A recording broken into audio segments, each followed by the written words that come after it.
minutos. Bienvenidos, bienvenidas a Puntos de Vista. Hasta las 20 horas vamos a estar acompañándoles. Recordamos que nuestro compañero Diego Marini se encuentra con un problemita de salud, así que le mandamos, como siempre, un fuerte abrazo, una pronta recuperación al compañero, que ya seguramente el día lunes volverá a estar acompañándonos en este espacio informativo. Espacio, como siempre, en donde tratamos varios temas del ámbito político. Hoy no será la excepción, pero con un punto de vista por sobre todo femenino, es el que haremos a continuación, ya con el tema que vamos a estar tratando. 8 de marzo, Día Internacional de la Mujer. ¿Cuáles son las cifras, el análisis que se puede hacer de esta jornada en torno al trabajo y las reivindicaciones, por sobre todo, que desde este sector tan importante de la sociedad se están manifestando y se están elevando como voz, muchas veces hasta de protesta en contra de la violencia, en contra de la violencia política y otros aspectos más también que seguramente vamos a estar analizando con nuestra invitada de esta jornada. Les pedimos que nos acompañen hasta las 8 de la noche. Como siempre, para iniciar Puntos de Vista queremos hacer un repaso breve por lo que dice la Dirección de Meteorología, los datos del tiempo también sobre cómo estará el resto de esta jornada, día viernes, y también los siguientes días. 37 grados tenemos de temperatura actual, un calor bastante húmedo, 41 grados de sensación térmica, humedad del 40%, viento norte que está soplando en 7 kilómetros por hora. Durante la noche, temperaturas que van a descender entre los 34 a 30 grados, para la madrugada entre 29 a 26 grados y para horas de la mañana entre 27 y 34 nuevamente subirá la temperatura. Vamos a los datos del pronóstico extendido también. Para mañana sábado, así iniciará el fin de semana, la probabilidad de algunas lluvias, chaparrones bastante puntuales. Es lo que pronostica meteorología, 26 grados de mínima, 37 grados la máxima. No se verá aplacado el calor con esta posibilidad de lluvias. Para el domingo arrancamos con 25 de mínima, 33 grados de máxima, también la probabilidad de chaparrones. Para el lunes arrancamos la semana laboral de la siguiente manera: 26 grados de mínima, 36 grados la máxima, jornada nublada la que estaríamos teniendo el lunes, igual que el martes. Fíjense ustedes, vuelve nuevamente a subir la temperatura, de hecho que no variará demasiado en los próximos días. El martes arrancaremos con 27 grados de mínima y 37 grados la máxima, datos a tener en cuenta.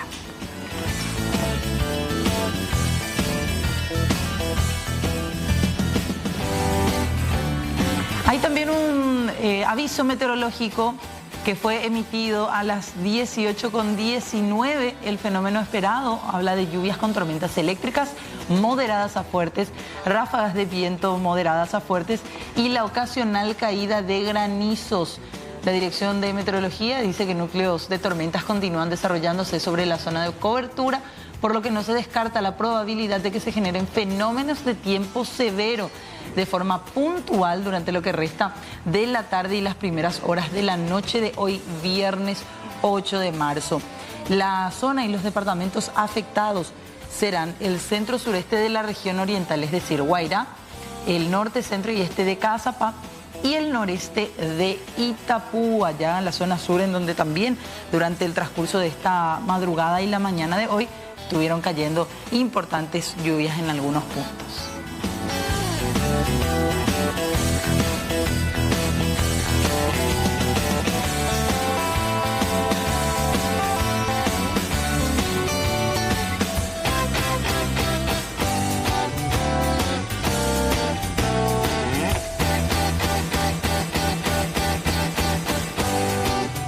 Con 10 minutos, les decíamos, hoy el debate se va a centrar un poco en lo que tiene que ver con el punto de vista femenino. 8 de marzo, Día Internacional de la Mujer Trabajadora, y bastante que analizar, por eso ya queremos saludar a nuestra invitada de esta tarde-noche. Le agradecemos muchísimo a la doctora Ana Rojas Viñales, que nos está acompañando. Ella es doctora en Ciencias Políticas y economista. ¿Qué tal? ¿Cómo le va? Buenas tardes, Fernanda. Muchas gracias. Muchas gracias por venir, por sobre todo, doctora. Gracias. ¿Qué análisis podemos hacer de este 8 de marzo, de estos años, decíamos también tantas reivindicaciones de parte de las mujeres? Bueno, antes que nada, el 8 de marzo no es una fecha de celebración, sí, de felicitaciones, es un día para reivindicar y exigir el cumplimiento pleno de los derechos de las mujeres, ¿verdad? Es recuperar la lucha por la igualdad de oportunidades y el reconocimiento de los derechos de los hombres y las mujeres, ¿verdad? Eso por un lado. Y por otro lado decir que la economía y la sociedad en todos los países, y en Paraguay no es la excepción, está sustentada en el trabajo de las mujeres. Entonces considerar que no existen diferencias entre hombres y mujeres es no interpretar la realidad de la manera correcta. Es una utopía. Sí, es una utopía. Que hoy día estamos viviendo de esa manera, ¿verdad? Así es. Retrotrayéndonos, porque es bastante interesante y siempre es bueno volver a reforzar esa idea, doctora, que muchas veces uno a los bombos y platillos dice, sí, feliz día de la mujer. No es una fecha para celebrar. ¿Cómo podemos explicar eso? ¿Por qué no es una fecha en donde simplemente tenemos que llegar con arreglos florales, con bombones y ostentar eso? Porque, en primer lugar, porque el 8 de marzo, no recuerdo bien de qué año, se dio un evento súper triste, sí, creo que fue en Estados Unidos. Luctuoso, ¿verdad? Luctuoso, en el que murieron 120 mujeres en una fábrica que estaban exigiendo el cumplimiento de las 8 horas de trabajo, los permisos de maternidad, las vacaciones y otros derechos laborales fundamentales, ¿verdad? Entonces, en conmemoración a esa fecha es que hoy es el Día de la Mujer Trabajadora. Eso por un lado. Por otro lado, considerar que este es un día de festejo y así de regalos, como vos mencionás, es superficial. Es estar festejando lo femenino como algo romántico y no en realidad el aporte y la importancia que tenemos las mujeres en el funcionamiento del sistema. Claro. Viendo un poco la realidad del Paraguay, usted como experta en esta parte de ciencias políticas, del análisis un poco a nivel social, nos falta mucho todavía como país, evidentemente. Sí, nos falta mucho porque en primer lugar existe una interpretación errónea de lo que es la palabra género. Sí. Mucha gente que no conoce realmente lo que es este concepto considera que es una mala palabra y se sataniza su interpretación. Más todavía en estos últimos años y meses, ni qué decir. Sí, en esta semana, ¿verdad? Sí. Prácticamente. El género lo que hace es distinguir las características y los roles de los hombres y de las mujeres. Es evidenciar que existen diferencias entre nosotros que no tendrían que influir en nuestro desarrollo como personas, en nuestro desarrollo laboral y tampoco en ninguno de los ámbitos de nuestras vidas, ¿verdad? Claro. Así también otro concepto que está súper relacionado al de género y que a mí me gustaría que tocáramos hoy, sí, son las brechas de género, sí, las desigualdades que existen. Si bien en la población de nuestro país, aproximadamente el 50% de la población somos mujeres, tenemos más años de estudio en promedio, las mujeres trabajadoras, o sea, la población en edad de trabajar es la que tiene 15 años para arriba. Sí. Y las mujeres de 15 años y más tenemos más años de estudio que los varones. ¿En promedio cuánto? 11.1 años de estudio. Es decir que en promedio, los promedios hay que manejarlos con cuidado. Claro. En promedio, las mujeres tenemos la educación escolar básica y la educación media casi terminada, que son 12 años. Sí. Y los varones tienen 10 años de estudio, en promedio, sí, de 15 años y más. Sin embargo, a pesar de tener más años de estudio que los varones, percibimos un salario que está aproximadamente 20% por debajo de lo que perciben los varones. Eso es una realidad, doctora, porque sí, esa creo que es una palabra y una frase que cuesta muchísimo todavía aceptar en la sociedad paraguaya. Que no, como que por ser mujer va a ganar menos. Siempre, ¿sabes? Como que hacia ahí apunta también un poco la crítica cuando se habla de brecha salarial entre hombres, sí, y mujeres. Lo que pasa es que la trayectoria laboral de las mujeres, seguramente que a vos también te habrá pasado en algún momento, es más inestable que la trayectoria de los varones. Sí. Uno, por la maternidad misma, ¿verdad? Otro, porque en algún momento de nuestras vidas, cuando hay alguien a quien cuidar en nuestra casa, sí, o cuando hay que hacer alguna actividad de cuidado o de trabajo no remunerado dentro del hogar, Generalmente somos las mujeres las que nos quedamos en nuestras casas o a cuidar a otras personas, ¿verdad?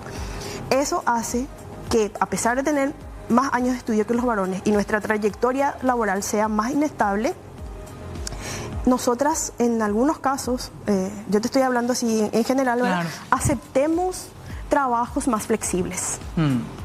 Que nos permitan, por ejemplo, si tenés un hijo que te tiene que ir a la escuela o que amaneció enfermo, o si tenés un adulto mayor al que cuidar, claro, que tu trabajo no te penalice porque vos tengas que quedarte en tu casa. O sea, eso es como una limitación otra vez, sí, al momento de que una mujer obtenga un mejor lugar de trabajo, un mejor puesto, ¿verdad? Por más que incluso en muchos casos las mujeres tengamos las mismas capacidades, la misma formación o incluso más que un varón. Y doctora, tenemos algunas placas para ir compartiendo, sí, con usted acerca de estos números justamente bastante interesantes, para por sobre todo ir leyéndolas e ir explicándole también a la gente. Podemos ir compartiendo. Acá está lo que usted mencionaba. 50,3% son hombres y el 49,7% son mujeres de la población. Del total de la población, sí. Sí. Esto en algunos casos se equipara 50-50 y a veces también hay más mujeres que hombres. O sea, depende de las zonas también del país. Uno depende de las zonas y también depende de los nacimientos que se dan en un año. Claro, claro. ¿Esto es en base a los datos del INE? Sí, estos son datos de la encuesta permanente de hogares continua del año 2023. Ok. Bueno, vamos a la siguiente placa. Esto era lo que queríamos también ahondar. Educación. Las mujeres tienen 11 años de estudio y los hombres 10. En promedio. En promedio. Y a nivel universitario se tiene el dato, doctora, ¿no? A nivel universitario incluso hay más mujeres que varones en educación terciaria. O sea, hay más mujeres que tienen la universidad, por ejemplo. Y esto quiero nomás después también incluirlo a ese debate de igual, por más de que la mujer como que va más a la universidad, tiene otra vez esas imposibilidades a nivel laboral, ¿verdad? Sí. Que muchas veces, a lo mejor hasta nosotras podemos conciliar el trabajo, ¿verdad? Entre tus responsabilidades de tu casa y de cuidado con tu trabajo remunerado. Sin embargo, es como una penalización que el propio mercado laboral nos pone a las mujeres. Claro. Existen casos de currículums que han sido rechazados, ¿sí? Sí. ¿Se ha tocado, doctora? Sí, existe, sí existe. Existe. Incluso, sabes que esa brecha salarial es súper interesante de investigar, de analizar, incluso en la población que tiene más de 16 años de estudio, es decir, aquella población que tiene posgrados, doctorados, postdoctorados, donde se esperaría que no existieran esas brechas salariales, existen. Existen. ¿Y de cuánto es? Cuando hablamos de brecha salarial, ¿se tiene el porcentaje por lo menos de diferencia entre hombres y mujeres o eso varía? Sí, o sea, varía por segmento, ¿verdad? Sí. O sea, si hacemos así como un análisis más fino por segmento, por sector laboral, por años de estudio, varía. Pero en promedio la brecha que existe entre hombres y mujeres es de aproximadamente 778.000 guaraníes. 778.000. Sí. Y eso es comparando el cuarto trimestre del año 2023, que salió hace unos días, ¿verdad? Y en el cuarto trimestre del 2022 era 669.000. Es decir, que empeoró nuestra situación. Y mirando más atrás, qué sé yo, a 5 o 10 años, ¿también se nota esa variación para arriba? Y yo creo que en realidad, no me puse a analizar, pero yo creo que en realidad seguramente a veces era un poco más, a veces disminuía, pero en este momento aumentó la brecha 108.000 guaraníes. No, qué interesante realmente. Queremos seguir viendo también los siguientes datos, las siguientes placas. Acá nos quedamos, jefatura de hogar. ¿A qué hace referencia este dato? La jefatura de hogar se refiere a quién es el principal aportante económico en un hogar. Sí. Es decir, quién se reconoce y a quién se le reconoce dentro de los hogares como el sostén económico. Muchas veces pasa, o como quien toma las decisiones, muchas veces pasa que es el varón el que tiene mayores ingresos, entonces él es el jefe de hogar, pero hay hogares, como en este caso estamos viendo, que casi el 37% de los hogares entre 2010 y 2022, ese es un promedio en esos 12 años, está encabezado por mujeres. O sea, en estos hogares no hay una pareja masculina. Eso es súper interesante analizar porque no existe la jefatura compartida en nuestro país. ¿Cómo es la jefatura compartida? En que hombres, o sea, la mujer y su pareja, o el hombre y su pareja, son ambos reconocidos como jefes de hogar.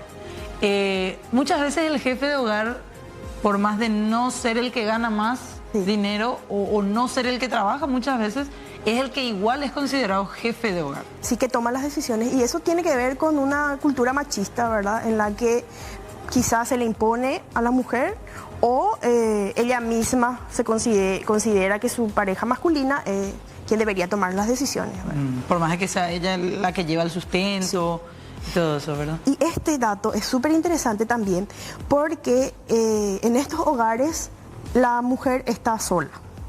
Son hogares monoparentales, pueden ser hogares extendidos donde se vive con otros familiares, claro, abuelos, tíos, primos, o puede ser una mujer sola también. Hace unos días, justamente sobre ese punto, hacíamos un poco una crítica al momento de que en el propio Congreso muchas veces se habla de la familia tradicional está compuesta por mamá, papá y los hijos, cuando que este tipo de cifras de estudios que se hacen constantemente, como la encuesta permanente de hogares, nos muestran que no es esa siempre al 100% la realidad de una familia tradicional en Paraguay.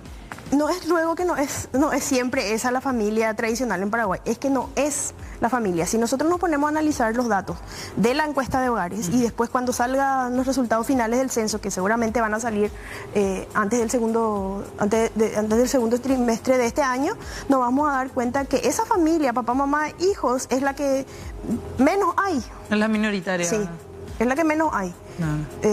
Yo creo que hay que manejar el concepto de la diversidad también en la familia. Claro.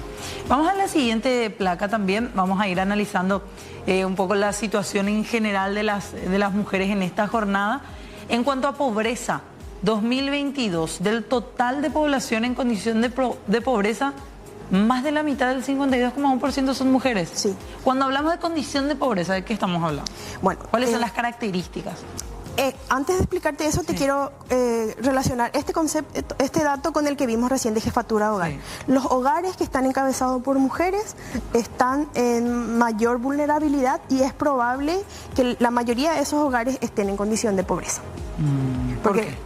Porque las mujeres percibimos menos salario, por la inestabilidad laboral que ya te mencioné, y también por la sobrecarga de trabajo, que muchas veces hasta incluso nos hace salir del mercado laboral remunerado para cumplir con las tareas no remuneradas. Claro, dentro de la casa, ¿verdad? Sí. Bueno, este dato sobre la condición de pobreza. La pobreza en nuestro país, la principal forma de medir la pobreza es a través de los ingresos. Sí. Ahora también ya existe el concepto de pobreza multidimensional que considera otras dimensiones, por ejemplo, la vivienda, la salud, la educación. Son 4 o 5 dimensiones que en este momento no me acuerdo bien, pero este dato sobre la condición de pobreza es medida a través del ingreso. Y la línea de pobreza es aquel valor mensual que cubre las necesidades de alimentación y otros servicios básicos. Entonces, y la pobreza extrema es aquel valor que solamente cubre alimentos. Es decir, si uno tiene un ingreso, solamente puede comprar comida con ese. No, vamos a suponer que tu ingreso solamente te alcanza para comida. Entonces vos estás en pobreza extrema. Si vos tenés ingresos para satisfacer tu alimentación, que tampoco va a ser muy buena, ¿verdad? Y también, por ejemplo, educación y salud, básico, ¿verdad? Y solamente alcanzás hasta ahí, ya no tenés para ocio y para otros tipos de actividades, o apenas alcanzás a fin de mes, estás en pobreza. Y había ciertos rangos, hasta hace unos años se manejaban como ciertos rangos o montos, ¿verdad? Todos los años salen los rangos, o sea que hay datos respecto a la línea de pobreza y pobreza extrema. Claro. Y hay varios, porque podemos hacer la pobreza total del país, pobreza extrema total, y la pobreza extrema por área urbana rural. Son interesantes estos datos, doctora, para tener en cuenta también que una vez que hablamos de mujeres, o más de la mitad de mujeres que están en esa línea, en esa condición de pobreza, estamos hablando también de que son personas que pueden verse vulneradas en muchos otros derechos más. Y precisamente una de las últimas láminas que yo envié habla acerca de la violencia. Una de las razones por las que puede crecer el nivel de violencia dentro de los hogares es un concepto súper machista, ¿verdad? Es porque las mujeres empiezan a tener ingresos propios. Entonces eso de alguna forma también como que pone en peligro el concepto que tiene un miembro masculino dentro de su hogar, ¿verdad? Como que cree que va perdiendo autoridad. El liderazgo, como que... Sí, porque el empoderamiento de las mujeres es medido a través de su ingreso autónomo. Claro. Y es también un poco una independencia que empieza a tener la mujer. Una vez que percibe más, puede comprarse ciertas cosas, puede tomar decisiones. Decidir, por ejemplo, qué sé yo, tener una movilidad propia en vez de estar dependiendo de su pareja, de la persona con la que está viviendo. Incluso tomar decisiones sobre su cuerpo, ¿verdad? Claro. Y eso es lo que juega en contra también. Sí. Bueno, son duras las cifras. En esa lámina, por ejemplo, están datos desde el 2015 hasta el 2022. Esas son denuncias que están en el Ministerio Público. Sí. Que yo bajé del Atlas de Género, son todos datos del INE. Si la audiencia quiere revisar, están los datos, ¿verdad? Claro. Entre esos 7 años, la violencia familiar, o sea, las denuncias por violencia familiar aumentaron 21.000. Mira, ahí está. De 2015 teníamos cerca de 10.000 y pico. Sí. Y ahora en 2022 tenemos más de 31.000.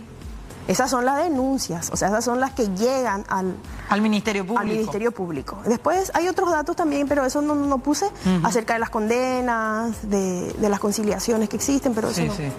Bueno, tenemos otra placa más para ir compartiendo también. Otros análisis que son bastante interesantes, visibilizar por sobre todo en esta jornada. Estos son de los ingresos. Sí, eso ya hablamos. Sí, las mujeres perciben el 77,8% del ingreso que perciben los varones, y ahí es que se hace esa diferencia, decía, de 700.000.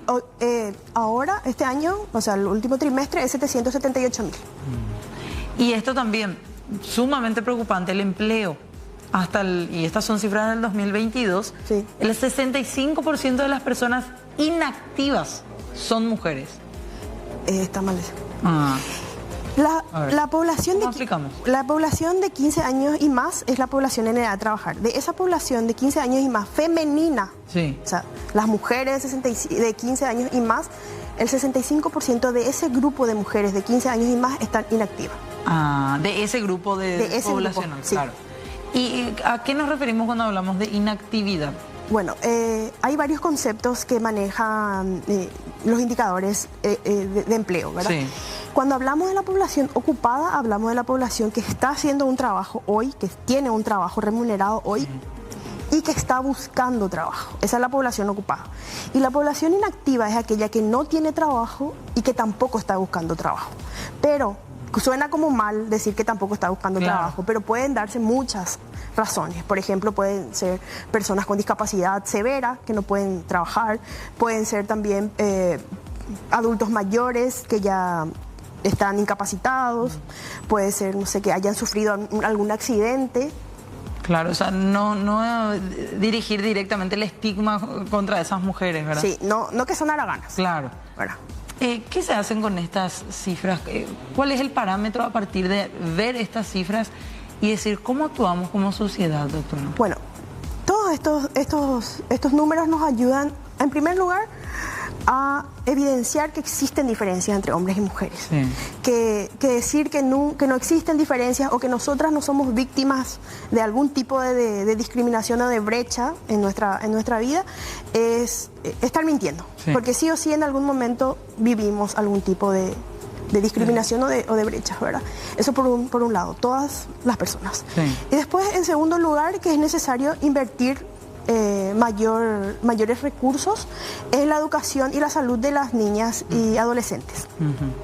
Cuando hablamos de la pobreza de las niñas de 0 a 15 años, la pobreza de las mujeres, de todas las mujeres, es 26%. Y las niñas de 0 a 15 años es 37%. Bastante elevada. Sí, o sea que hay 12 puntos porcentuales más de pobreza en esa población de niñas y adolescentes, ¿verdad? También habría que promover mayor participación de las niñas, jóvenes y adolescentes mujeres, ¿verdad?, en las carreras técnicas. de ciencia, tecnología, matemáticas e ingeniería. ¿Son todavía carreras dominadas por hombres? Son carreras dominadas por hombres, pero cada vez hay más mujeres en esos ámbitos, ¿verdad? Claro. Y lo interesante de eso es que en nuestro país, muchísimas cosas podemos decir, en nuestro país pasamos de una economía basada en la extracción de recursos naturales a una economía basada en los servicios. Pero ¿qué tipo de servicios son los que se están generando? Son servicios de baja productividad. Y si nosotros promovemos la participación de todas las personas y también de las mujeres en estas áreas, ciencia, tecnologías, matemáticas e ingenierías, hay mayor productividad. O sea que la hora de trabajo aporta más al crecimiento económico que la hora de trabajo de una persona que está haciendo algún trabajo manual y con escasa especialización, ¿verdad? Pero ¿cómo y volviendo un poco y mirando no solamente desde el punto de vista de ciencia y tecnología, desde los espacios de liderazgo, ¿cómo se hace para que una niña aprenda y vea que es capaz de llegar a esos espacios de liderazgo cuando que vemos muestras de, por ejemplo, violencia política constantemente en estos últimos días? Fueron muestras claras. Uno de los datos también que está ahí es acerca de la participación política de las mujeres. Aproximadamente, son datos del 2023, aproximadamente el 17 o 18% de los puestos de alta y media gerencia en el sector público nomás están ocupados por mujeres. ¿Cuánto por ciento? 17.7. ¿Solamente? Sí, o sea, mujeres en puestos de alta gerencia y de media gerencia en el sector público. Y el 18% aproximadamente de cargos o de escaños en el Parlamento están ocupados por mujeres. Y ese mismo dato dice que hasta el momento todavía no hemos tenido una presidenta de la República. Claro. Entonces ahí, por ejemplo, hay todavía bastante que trabajar para alcanzar la paridad política. Y ahora cuando vos me mencionás qué tendríamos que hacer para que más niñas y adolescentes se animen, en primer lugar, eliminar los estigmas, ¿verdad? Que una nena que sea así como muy extrovertida, que sea que tenga don de líder, ¿verdad? Muchas veces a esas niñas como que se les reprime. Las nenas no tienen que ser así, las nenas tienen que quedarse quietitas, tienen que ser calladitas, cuando en realidad está despertando como sus características de liderazgo.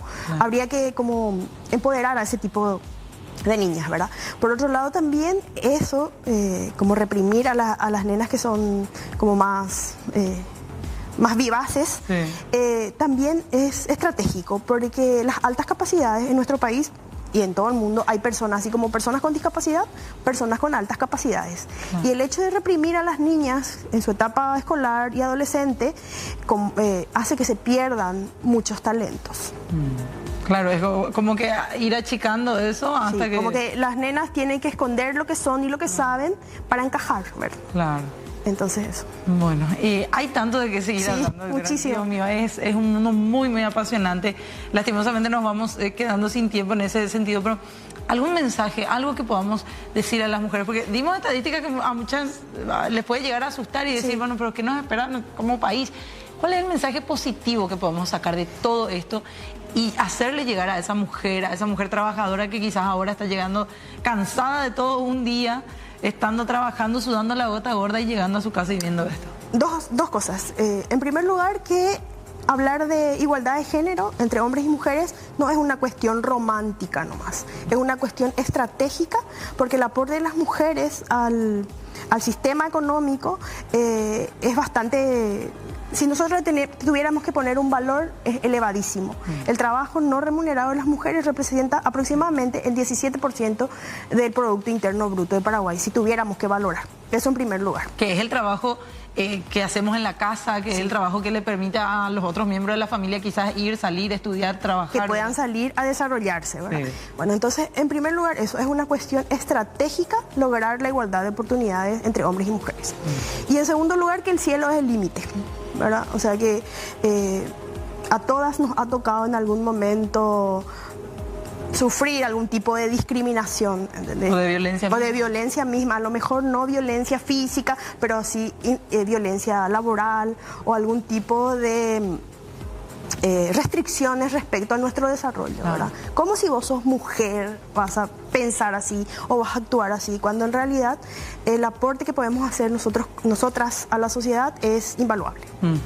Que quede ese mensaje, ¿verdad? Que quede el hecho de que no porque te hagan eso tenés que limitarte, al contrario, tiene que ser un desafío para ir más allá. Tiene ¿verdad? que ser un impulso. Sí, totalmente. Bueno, muchísimas gracias, doctora, por acompañarnos. Gracias por invitarme, estoy súper emocionada por estar acá y porque la gente pueda saber que existen datos con los que se pueden